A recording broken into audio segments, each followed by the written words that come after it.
নমস্কার বন্ধুরা, শ্রেয়সীর রান্নাঘরে আপনাদের স্বাগত জানাই। আজ আমি বানাচ্ছি ঠান্ডা ঠান্ডা কুলকুল লস্যি। গরমকালে বাইরে থেকে কেউ এলে যদি তাকে এরকম এক গ্লাস লস্যি দেওয়া হয়, তার মন প্রাণ ভরে যাবে আর সে আপনার অনেক প্রশংসাও করবে। তো চলুন বন্ধুরা, দেখে নিই রেসিপিটা। আমি এখানে 500 গ্রাম মতো ঘরে পাতা টক দই নিয়েছি, চাইলে আপনারা বাজার থেকেও নিতে পারেন। এরপর আমি এখানে 8 চামচ চিনি দিয়েছি। মিষ্টিটা যে যেরকম খেতে চান নেবেন, তবে আমারটা কিন্তু বেশ ভালোই পারফেক্ট খেতে হয়েছিল। এরপর আমি 1 চামচ মতন বিট নুন দিয়ে দিলাম, 1/2 চামচ মতো চাট মশলা দিলাম আর 1/2 চামচ মতো জিরে গুঁড়ো দিলাম। এরপর কয়েক ফোঁটা গোলাপ জল দিয়ে দিলাম, দিয়ে আমি ঢাকনা লাগিয়ে 30 সেকেন্ড ঘুরিয়ে নেব।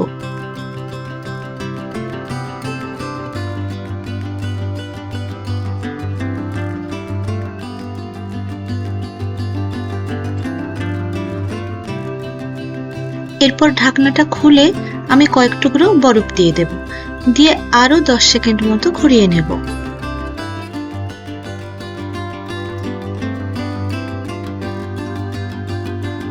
ব্যাস, তৈরি হয়ে গেল ঠান্ডা ঠান্ডা কুলকুল লস্যি। ওপর থেকে মশলা ছড়িয়ে পরিবেশন করবেন। আমার রেসিপিটা যদি আপনাদের ভালো লেগে থাকে, তাহলে চ্যানেলটা সাবস্ক্রাইব করতে ও ভিডিওটিতে একটি লাইক দিতে ভুলবেন না।